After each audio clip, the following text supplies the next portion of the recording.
Students, कैसे हैं आप सब। आई होप कि आप सब बहुत अच्छे हैं। चलिए, तो इस वीडियो में मैं आपके लिए लेके आई हूँ प्रोनाउन के कुछ प्रीवियस ईयर्स क्वेश्चंस। तो सिर्फ प्रोनाउन टॉपिक के प्रीवियस ईयर क्वेश्चंस हैं ये जो हम डिस्कस करेंगे। तो अगर आपने प्रोनाउन टॉपिक नहीं किया है तो प्लेलिस्ट में आपको सारी वीडियोस मिल जाएंगी प्रोनाउन की। और अगर आपने प्रोनाउन डिटेल में कर रखा है तो आप क्रैश कोर्स लगा सकते हैं। ठीक है, वो 20-22 लेक्चर का क्रैश कोर्स है, वो आप अगर लगाएंगे तो आपको बहुत बेनिफिट होगा। ठीक है क्लास। और जो इस चैनल पर नया हो प्लीज़ चैनल को सब्सक्राइब करना ना भूलें और वीडियो को शेयर करना ना भूलें ताकि ज़्यादा से ज़्यादा स्टूडेंट्स जो हैं इसका बेनिफिट ले सकें। चलिए, तो पहला क्वेश्चन देखते हैं हमारा, and that is I was surprised. Just a second, मैं थोड़ा सा इसको अगर अच्छे से ना दिख रहा हो तो थोड़ा सा जूम कर लेती हूँ। चलिए, तो पहला क्वेश्चन कह रहा है हमारा, that is I was surprised and pleased when I was informed of me winning the contest. ठीक है, तो यहाँ पे हमें अगर हम बात करें तो इन्फॉर्म्ड ऑफ, इसके बाद जो ये जो मी विनिंग द कॉन्टेस्ट है, यही हमारा पूरा सेंटेंस में किसका काम कर रहा है, ऑब्जेक्ट का। और ये पूरा अगर ऑब्जेक्ट का काम कर रहा है तो अगर मैं बात करूँ यहाँ पे तो जो विनिंग है ये जिरंड फॉर्म है, और जिरंड फॉर्म है तो ये हमारा नाउन हुआ। तो उससे पहले हमें मी ऑब्जेक्ट की ज़रूरत नहीं है, उससे पहले हमें किसकी ज़रूरत है, पोजेशन की ज़रूरत है। तो यहाँ मी की जगह पे क्या होगा, माई विनिंग द कॉन्टेस्ट होगा। ठीक है, चलिए सेकंड क्वेश्चन देखिए, our dog may look fierce but that wouldn't hurt a fly. यहाँ पे जिस वर्ड का मीनिंग आपको ये लगे कि नहीं पता है वो मैंने साथ में ऐड भी किया है, और ये पीडीएफ आपको मेरी टेलीग्राम चैनल इंग्लिश बाय मिलन सिंह पे मिल जाएगी। ठीक है, और इसका लिंक भी आपको डिस्क्रिप्शन में नीचे दिया हुआ है। चलिए देखते हैं second sentence, our dog may look fierce but that wouldn't hurt a fly. तो यहाँ पे अगर मैं बात करूँ क्लास तो इसमें कंजंक्शन जो है मुझे ऑलरेडी दिया हुआ है, और कंजंक्शन अगर ऑलरेडी दिया हुआ है और सेंटेंस में बात किसकी हो रही है, डॉग की, दैट इज एनिमल। तो कंजंक्शन दिया हुआ है तो मुझे रिलेटिव प्रोनाउन की ज़रूरत नहीं है, और रिलेटिव प्रोनाउन की ज़रूरत नहीं है तो यहाँ पे कोई डेमोन्स्ट्रेशन का भी हमें फील नहीं आ रहा है। तो दैट मीन्स दैट की जगह हम यहाँ पे क्या यूज़ करेंगे, इट का यूज़ करेंगे, क्योंकि it as a subject use होगा किसके लिए, एनिमल के लिए। ठीक है, चलिए थर्ड क्वेश्चन देखिए, that is no one can challenge destiny isn't it.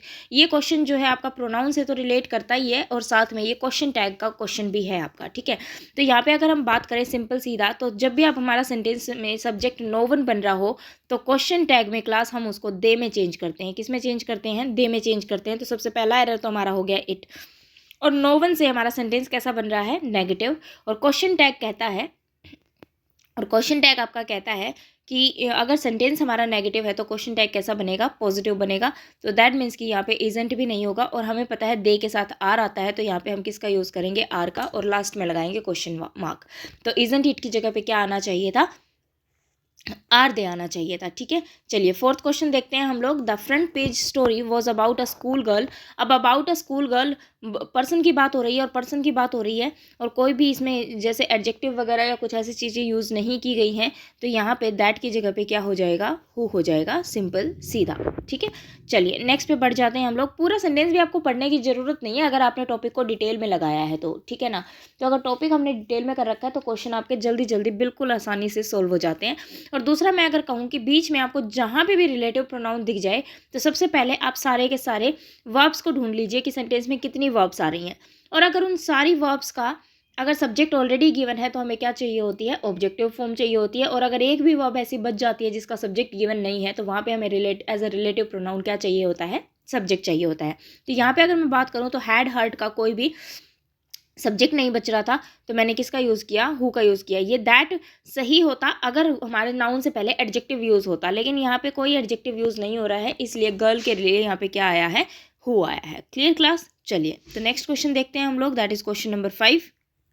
तो क्वेश्चन नंबर 5 कह रहा है, it is not I who is to blame. तो हमें यहाँ पे पता है इट जो है वो डमी सब्जेक्ट है, तो मेन सब्जेक्ट हमारा कौन है, आई। तो आगे जो वर्ब आने वाली है वो किसके अकॉर्डिंग आएगी, हमारी मेन सब्जेक्ट के अकॉर्डिंग आएगी, और यहाँ पे हमें इज़ की जगह क्या करना पड़ेगा, एम करना पड़ेगा। बिल्कुल सिंपल और बिल्कुल बेसिक क्वेश्चन था। चलिए नेक्स्ट पे बढ़ जाते हैं, I shall avail of this opportunity to meet you there. अब हमें पता है कि जो अवेल है ये हमारी कैसी वर्ब होती है, ट्रांजिटिव वर्ब होती है, और अगर इसके बाद ऑब्जेक्ट गिवन नहीं है तो हमें किसका यूज़ करना पड़ता है, रिफ्लेक्सिव प्रोनाउन का यूज़ करना पड़ता है। तो ये भी बिल्कुल आपका सिंपल बिल्कुल बेसिक क्वेश्चन है, दैट इज़ अवेल के बाद हमें क्या लगाना पड़ेगा, my self of this opportunity. ठीक है, तो यहाँ पे सिर्फ मैं आपको प्रीवियस ईयर क्वेश्चन सॉल्व करा रही हूँ क्लास। यहाँ पे मैं पूरा डिटेल में आपको ये नहीं बताऊँगी कि रिफ्लेक्सिव प्रोनाउन के क्वेश्चन हम रिफ्लेक्सिव प्रोनाउन क्या होता है, कैसे लगाएंगे, ये सब चीज़ें मैंने आपको डिटेल में, जब प्रोनाउन टॉपिक जहाँ करा रखा है वहाँ मैंने आपको डिटेल में करा रखा है। ठीक है, तो वहाँ से हम उसको पहले प्रोनाउन टॉपिक को करेंगे, देन प्रीवियस ईयर सॉल्व करने का फ़ायदा है, सीधा क्वेश्चन लगाने का कोई बेनिफिट नहीं है जब तक हमें उसके पीछे का थ्योरी पार्ट ना पता हो, ठीक है। तो यहाँ पे अवेल के बाद ऑब्जेक्ट गिवन नहीं था, इसलिए हमने आई का क्या यूज़ कर लिया, reflexive pronoun that is my self use कर लिया। चलिए नेक्स्ट क्वेश्चन पे बढ़ जाते हैं, एंड नेक्स्ट क्वेश्चन है हमारा दैट इज क्वेश्चन नंबर 7। ये कह रहा है put you in my position and you will realise the problem faced in my profession. अब यहाँ पे कह रहा है हमें पता है सब्जेक्ट और ऑब्जेक्ट जो ये दोनों चीज़ें होती हैं ना, ये रियल होती हैं। सब्जेक्ट और ऑब्जेक्ट ये दोनों चीज़ें क्या होती हैं, रियल होती हैं। तो दैट मीन्स ये real person, real thing, real animal, हर किसी रियल चीज़ के बारे में बात करते हैं। लेकिन इस सेंटेंस को अगर हम पढ़ें तो that is put you in my position, हम क्या कह रहे हैं कि अपने आप को मेरी पोजिशन पे रख के देखो। तो हम अपने आप को किसी के पोजिशन पे रख के देखें तो हम सिर्फ क्या कर सकते हैं, एक इमेज क्रिएट कर सकते हैं, सिर्फ एक इमेज बना सकते हैं, लेकिन खुद को हम रियल में तो उसकी जगह पे नहीं रख सकते। दैट मीन्स कि जहाँ पे भी हमें इमेज चाहिए होती है, क्या चाहिए होती है, जस्ट अ सेकेंड, जहाँ पे भी हमें एक इमेज चाहिए होती है क्लास, वहाँ पे हम क्या यूज़ करते हैं, रिफ्लेक्सिव प्रोनाउन यूज़ करते हैं। दैट मीन्स कि जस्ट अ सेकेंड, वहाँ पे हमें क्या यूज़ करना होता है, रिफ्लेक्सिव प्रोनाउन यूज़ करना होता है। दैट मीन्स यहाँ पे यू की जगह पे क्या आएगा, योर सेल्फ आएगा। तो सेंटेंस आपका क्या बनेगा, put yourself in my position and you will realise the problems faced in my profession, ठीक है। चलिए क्वेश्चन नंबर 8 देखेंगे। Here is the man whom I think committed the crime. अभी अभी मैंने आपको कहा था कि जहाँ पे भी हमें रिलेटिव प्रोनाउन दिखे तो पहले तो हम रिलेटिव प्रोनाउन ही चेक करेंगे कि सही दिया हुआ है या नहीं। तो मैंने आपको एक बात बताई थी कि जितनी भी वर्ब्स आपको सेंटेंस में दी हुई हैं वो ढूंढ लो। तो यहाँ पे अगर 8th सेंटेंस में मैं बात करूँ तो इज दिया हुआ है, थिंक दिया हुआ है और कमिटेड दिया हुआ है। तो यहाँ पे अगर हम बात करें तो इज का सब्जेक्ट हमें दिया हुआ है द मैन, थिंक का सब्जेक्ट हमें दिया हुआ है आई, तो बच गई हमारी कमिटेड। अब कमिटेड का सब्जेक्ट हमें नहीं दिया हुआ है और कमिटेड का सब्जेक्ट हमें नहीं दिया हुआ है, तो दैट मीन्स कि यहाँ पे मुझे क्या चाहिए, एक सब्जेक्ट चाहिए और एक सब्जेक्ट चाहिए। लेकिन होम तो आपको पता है ऑब्जेक्ट के लिए आता है, और होम अगर ऑब्जेक्ट के लिए आता है तो होम की जगह क्या होना चाहिए था, हु होना चाहिए था। क्यों, क्योंकि उससे पहले मैन की बात हो रही है और मैन एक पर्सन है। तो यहाँ पे होम की जगह क्या आएगा, हु आएगा, क्योंकि कमिटेड का कोई भी सब्जेक्ट नहीं बच रहा था, इसलिए हमने यहाँ पे रिलेटिव प्रोनाउन हु का यूज़ करना था, ठीक है। चलिए नेक्स्ट क्वेश्चन देखेंगे, that is question number 9। He took his younger sister with himself. अब देखो यहाँ पे सिंपल, अपनी इमेज के साथ तो वो सिस्टर को लेके नहीं गया होगा। दैट मीन्स वो खुद के साथ ही लेके गया होगा और खुद के साथ रियल के साथ लेके गया होगा, इमेज के साथ तो लेके नहीं गया होगा। दैट मीन्स यहाँ हमें हिमसेल्फ की जरूरत नहीं थी, यहाँ हमें किसकी जरूरत थी, हिम की जरूरत थी, ठीक है। चलिए नेक्स्ट देखिए, the company is in debt and has been unable to pay their employees salaries for the past 6 months। अब ध्यान से समझना, जब भी हमें एरर करेक्शन निकालना हो ना क्लास, तो सबसे पहला जो हमारा काम होना चाहिए, पहले ये चेक करो कि सब्जेक्ट आपका सिंगुलर है या प्लूरल। सब्जेक्ट हमने चेक कर लिया, उसके बाद क्योंकि सब्जेक्ट के अकॉर्डिंग ही हमारी वर्ब आती है, तो फिर दूसरी चीज़ हम चेक करेंगे कि सब्जेक्ट हमारा सिंगुलर था तो वर्ब सिंगुलर दी है या नहीं। दूसरा काम हमारा ये होना चाहिए। और तीसरा काम हमारा क्या होना चाहिए कि अगर सेंटेंस में कहीं पे भी पोजेशन यूज़ हुई है, पोजेशन मतलब माय, अवर, योर, हिज, हर, ये चीज़ें, तो कहीं पे भी ये चीज़ यूज़ हुई है तो ये भी सब्जेक्ट के अकॉर्डिंग ही आती हैं। तो सब्जेक्ट सिंगुलर था तो पोजेशन भी मेरी कैसी होनी चाहिए, सिंगुलर होनी चाहिए। ये सारी चीज़ें हमें चेक करनी होती है। देखो सेंटेंस का मीनिंग तो हम लास्ट में देखते हैं, अदरवाइज हमें सेंटेंस का हमेशा मीनिंग देखना होता है क्लास, हिंदी नहीं करनी होती। ये चीज़ भी ध्यान रखना, हिंदी करना और मीनिंग निकालना दो अलग अलग चीज़ें हैं। तो सेंटेंस की हिंदी हमें कभी भी नहीं करनी होती है और सॉरी, अभी तक मैंने आपको 9 क्वेश्चन करवाए हैं, मैंने किसी की भी आपसे हिंदी नहीं करवाई है, ठीक है। तो हिंदी नहीं करनी होती है हमें सेंटेंस की कभी भी। तो 10th क्वेश्चन देखेंगे। अब हम अगर यहाँ पे बात करें, ध्यान से देखना, कंपनी कैसा सब्जेक्ट है, सिंगुलर सब्जेक्ट है। सिंगुलर सब्जेक्ट के अकॉर्डिंग आगे वर्ब कैसी आएगी, सिंगुलर आएगी। इज जो है वो सिंगुलर लिखा है, डेट का मतलब होता है कर्जे में होना। आगे भी हैज़ बीन लिखा है, दैट मीन्स ये भी सिंगुलर लिखा है। तो यहाँ तक तो कोई एरर नहीं है, यहाँ तक तो सेंटेंस बिल्कुल सही चल रहा है। अब आगे आ गया एक पोजेशन। अब मुझे ये बताओ, एम्प्लॉय की सैलरी किसने देनी है, कंपनी ने देनी है। अब कंपनी कैसा सब्जेक्ट था, सिंगुलर था, तो यहाँ पे देयर कैसे आ गया, दैट मीन्स देयर की जगह हम किसका यूज़ करेंगे, इट्स का यूज़ करेंगे। तो एरर निकल गया, हमें पूरा सेंटेंस पढ़ने की भी जरूरत नहीं पड़ी, ठीक है। तो ये चीज़ें हमें, जो बेसिक चीज़ें होती है ना, जो हर सेंटेंस में लगेंगी, सबसे पहले हमें उन्हीं का एरर चेक करना होता है, और वो ना दिखे तो फिर हम किसी और चीज़ पे जाते हैं।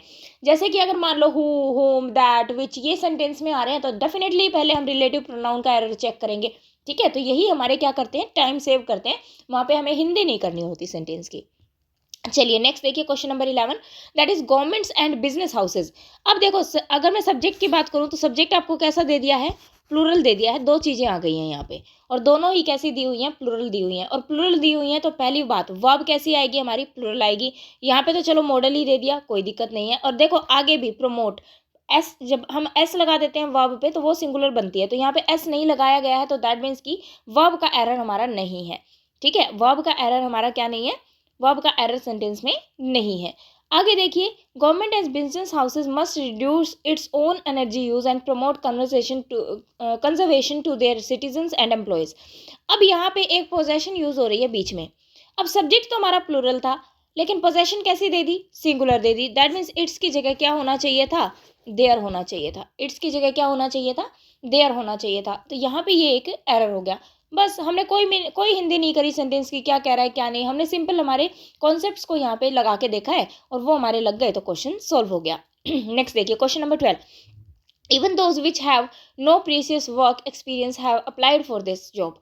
अब सेंटेंस को पढ़ने से हमें ये पता लग रहा है कि ये जो दोज है ना, डेफिनेटली ये किसके लिए यूज़ हुआ है, पर्सन के लिए यूज़ हुआ है। और अगर ये पर्सन के लिए यूज़ हुआ है तो यहाँ पे विच आ नहीं सकता। विच को अगर मैं हटा दूंगी तो मेरे पास आगे एक वर्ब आ रही है, तो मुझे इसकी क्या चाहिए, सब्जेक्टिव फॉर्म चाहिए। और सब्जेक्टिव फॉर्म चाहिए क्यों, क्योंकि मुझे हैव वर्ब के लिए सब्जेक्ट चाहिए था। तो यहाँ पे मैं हुम नहीं लगा सकती, मुझे क्या लगाना पड़ेगा, हु लगाना पड़ेगा, क्योंकि हु ही सब्जेक्टिव फॉर्म होती है आपकी। ठीक है, तो बस हमें पूरे सेंटेंस का मीनिंग निकालने की कोई ज़रूरत ही नहीं पड़ी। सिर्फ हमने ये देखा कि ये दोस्त किसके लिए आ रहा है, पर्सन के लिए आ रहा है या एनिमल थिंग के लिए आ रहा है। एनिमल थिंग के लिए आ रहा होता तो विच रह जाता, अगर ये पर्सन के लिए आ रहा है तो हमें हु हुम में से यहाँ पे यूज़ करना पड़ेगा। क्लियर है। चलिए क्वेश्चन नंबर 13 पे हम लोग बढ़ जाते हैं यहाँ पे। That is instead of question number 13 करें ना हम लोग, हाँ चलिए। इंस्टेड ऑफ लेइंग ऑफ का मतलब होता है हटाना, the workers the company decided to ask them to avail voluntary retirement. ठीक है, हटाने के बजाय कंपनी क्या चाहती है उनसे कि वो वॉलेंट्री रिटायरमेंट ले ले, कौन, वर्कर्स। अब देखो फिर से अवेल वर्ब आ गई, और अवेल वर्ब के बाद अगर हम ऑब्जेक्ट चेक करें तो कोई भी ऑब्जेक्ट नहीं दिया हुआ। अब ये वॉलेंट्री रिटायरमेंट किसने लेनी है, वर्कर्स ने लेनी है। वर्कर्स से पूछना है तो वर्कर्स के प्लूरल है, और वर्कर्स प्लूरल है तो हम यहाँ पे क्या करेंगे, रिफ्लेक्सिव प्रोनाउन का यूज़ करेंगे, और वो क्या यूज़ होगा, देमसेल्स। और आपको भूलना नहीं है अवेल के साथ फिक्स प्रीपोजिशन ऑफ यूज़ होता है, और फिक्स प्रीपोजिशन अगर ऑफ यूज़ होता है तो ये हम इसके साथ में डेफिनेटली लगाएंगे। ठीक है, तो यहाँ पे अवेल के बाद क्या आना चाहिए था, देमसेल्स ऑफ वॉलेंट्री रिटायरमेंट। ठीक है, चलिए क्वेश्चन नंबर 15 देखिए। The two sisters shouted at one another in public. अब देखो यहीं पे सेंटेंस खत्म हो जाता है। टू सिस्टर्स आ रहा है, हमें पता है वन अनदर दो से ज़्यादा के लिए आता है। दैट मीन्स कि यहाँ पे क्या होना चाहिए था, ईच अदर होना चाहिए था, क्योंकि हमें एक नंबर दे दिया गया है, दैट इज टू सिस्टर्स। तो यहाँ पे हम क्या लगाएंगे, ईच अदर। सेंटेंस खत्म हो गया। चलिए क्वेश्चन नंबर 15 देखिए। ये क्वेश्चन क्लास इंपॉर्टेंट है, आजकल ये एग्जाम्स में बहुत ज़्यादा पूछा जा रहा है। देखिए, Mrs Pratap being a good teacher she is selected for the national award. अब इस सेंटेंस पे जाने से पहले मैं एक सेंटेंस आपके सामने लिख रही हूँ, और मुझे बताना कि इस सेंटेंस में एरर क्या है। अगर मैं कहूँ Ram he is going to market, अब मुझे बताओ कि ये राम भी आ गया और ही भी आ गया। अगर यहाँ पे मैं आपसे बात करूँ तो जब मैंने उसका नाम ही ले दिया तो मुझे उसके लिए प्रोनाउन लगाने की क्या ज़रूरत थी। समझ में आ रही है ये बात। दैट मीन्स कि अगर नाउन आ गया तो पहली प्रायोरिटी मेरी नाउन को जाएगी। दैट मीन्स मैं यहाँ से प्रोनाउन हटा दूंगी, या तो मैं राम को लिख लूँ या मैं ही को लिख लूँ, तभी तो मेरा सेंटेंस सही बनेगा। Ram is going to market या फिर he is going to market. अब ये चीज़ क्वेश्चन नंबर 15 में भी है, ध्यान से देखना कैसे। तो अगर मैं क्वेश्चन नंबर 15 की बात करूँ, Mrs Pratap being a good teacher. अब देखो बीइंग अ गुड टीचर में तो कोई एरर नहीं है, तो एक बार के लिए हम मान लेते हैं ये सेंटेंस में नहीं है। अब सेंटेंस को पढ़ के देखो, Mrs Pratap she is selected for the national award. तो ये वही चीज़ नहीं बन गई जो मैंने अभी लिखी थी, Ram he is going to market. That means noun भी बता दिया, और नाउन के लिए फिर आगे प्रोनाउन भी बता दिया एक ही सेंटेंस के लिए। तो यहाँ पे शी लगाने की हमें कोई भी ज़रूरत नहीं है। तो सेंटेंस क्या बनेगा आपका, Mrs Pratap being a good teacher is selected for the national award. तो यहाँ पे जो शी है वो एक्स्ट्रा दे रखा था, वो नहीं आएगा, तो वहाँ पे एक एरर है। ठीक है, चलिए क्वेश्चन नंबर 16 देखिए। The poor man poisoned him and his own children.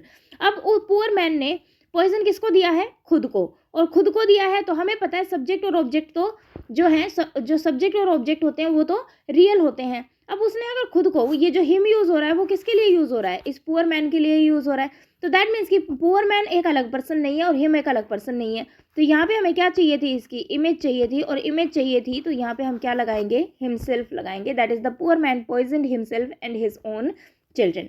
Clear. Next देखिए, नेक्स्ट तो बिल्कुल ही सिंपल है। It was in 2006 that we first flew to the United States. हम कब गए थे, 2006 में। ठीक है, वो 2006 था जब हम यूनाइटेड स्टेट में गए। दैट मीन्स कि यहाँ पे बात किसकी हो रही है क्लास, टाइम की बात हो रही है, और टाइम की बात हो रही है तो दैट की कोई सेंस नहीं है, यहाँ हमें किसका यूज़ करना पड़ेगा, व्हेन का यूज़ करना पड़ेगा, क्योंकि बात किसकी हो रही थी, टाइम की। तो it was in 2006 when we first flew to the United States. Clear. चलिए इसके बाद देखेंगे क्वेश्चन नंबर 18। चलिए इसके बाद देखेंगे question number 18, that is many a student have pass the IIT examination. अब ये क्वेश्चन हमारे एग्जाम पॉइंट ऑफ व्यू से हो जाता है इंपॉर्टेंट।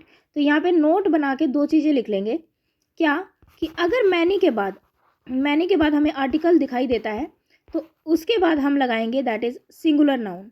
और अगर हमारा नाउन सिंगुलर आएगा तो आपको ध्यान रखनी है वर्ब भी हमारी कैसी आएगी, सिंगुलर आएगी। और दूसरा अगर हम बात करें कि मैनी के बाद कोई भी आर्टिकल नहीं आता, अगर सीधा हमें एक नाउन लिखना होता तो वो नाउन जो है वो आता क्लास आपका प्लूरल नाउन। और नाउन अगर हमारा प्लूरल हो गया है तो वर्ब भी हमारी कैसी आएगी, प्लूरल आएगी। ये दो बातें ध्यान रखना। मीनिंग ये बिल्कुल एक मीनिंग ये बिल्कुल सेम देते हैं, लेकिन ये आर्टिकल का डिफरेंस है, सिर्फ बात को कहने का तरीका है। तो अगर ये आर्टिकल आ जाएगा तो नाउन आगे सिंगुलर लिखा जाएगा, और सिंगुलर लिखा जाएगा तो वर्ब भी हमारी कैसी आएगी, सिंगुलर आएगी। लेकिन अगर मैनी के बाद कोई भी आर्टिकल ना हो तो नाउन हमारा प्लूरल आएगा और वर्ब भी हमारी प्लूरल आएगी। ठीक है, तो अगर क्वेश्चन नंबर 18 की हम बात करें तो मैनी के बाद हमें आर्टिकल दिखाई दे रहा है तो नाउन मेरा सिंगुलर लिखा हुआ है, तो आगे वाली वर्ब कैसी आनी चाहिए थी, सिंगुलर आनी चाहिए थी, लेकिन वर्ब कैसी दे दी, प्लूरल। तो यहाँ पे हम हैव की जगह पे क्या यूज़ करेंगे, हैज़ का यूज़ करेंगे। ठीक है, तो इस चीज़ का हमें ध्यान रखना है। ये क्वेश्चन था important exam point of view से। नेक्स्ट देखते हैं, दैट इज क्वेश्चन नंबर 19 और 20। आज हम 20 तक ही करेंगे। देखिए क्वेश्चन नंबर 19 पूरा भी पढ़ने की आपको जरूरत नहीं है, पहले ही 3 वर्ड्स में क्वेश्चन खत्म हो जाएगा। आपको पता है इट एक डमी सब्जेक्ट का काम कर रहा है इस सेंटेंस में, इट वॉज मी। तो जो मी है वो ही हमारा मेन सब्जेक्ट होगा, और मेन सब्जेक्ट होगा तो हमें यहाँ कैसे फॉर्म लगानी पड़ेगी, सब्जेक्टिव फॉर्म लगानी पड़ेगी। आगे क्या लिख रखा है क्या नहीं उससे हमें कोई फर्क नहीं पड़ता, स्टार्टिंग में ही हमारा सेंटेंस जो है वो गलत हो गया। चलिए एक लास्ट क्वेश्चन देखेंगे, that is John, I and Harry have finished our studies. जैसे ही हमारे पास person, second person, third person, first person सभी आ जाएं तो सबसे पहला काम हमारा क्या होता है, सीक्वेंस चेक करने का काम होता है। तो यहाँ पे जॉन एंड हरी हमें थर्ड पर्सन दिखाई दे रहा है और आई हमें फर्स्ट पर्सन दिखाई दे रहा है। सेंटेंस हमें नॉर्मल दिखाई दे रहा है, कोई भी गिल्ट या कन्फेशन की बात नहीं हो रही है सेंटेंस के अंदर। तो इसकी जो सीक्वेंस होगी वो आपकी क्या होगी, that is John, Hari and I. John, Hari and I. Verb आपकी प्लूरली आएगी क्योंकि 3 पर्सन की बात हो रही है यहाँ पे आपके पास। ठीक है, तो ये जॉन, हरी एंड आई। अब यहाँ पे आप एक चीज़ ध्यान रखना कि ये दोनों जो है ये आपके थर्ड पर्सन है, थर्ड पर्सन है, तो इनमें कोई सीक्वेंस का प्रायोरिटी का खेल नहीं है कि किसका नाम हम पहले लिखें। जिसका नाम भी पहले दिया गया है उसी को हम पहले लिख देंगे, और जिसका नाम बाद में दिया गया था उसको हम बाद में लिख देंगे। ठीक है, तो अभी प्रोनाउन टॉपिक ही चलेगा आपके, इसी के प्रीवियस ईयर्स क्वेश्चन चलेंगे। कम से कम हम 50 क्वेश्चन इसके सोल्व करेंगे, 20 मैंने आपको आज करा दिए हैं, बाकी के क्वेश्चंस आपको नेक्स्ट वीडियो में मिलेंगे। तो इतने इनको पढ़ते रहिए और चैनल को सब्सक्राइब और लाइक करना ना भूलें। बाकी हम मिलते हैं नेक्स्ट क्लास में। Thank you class.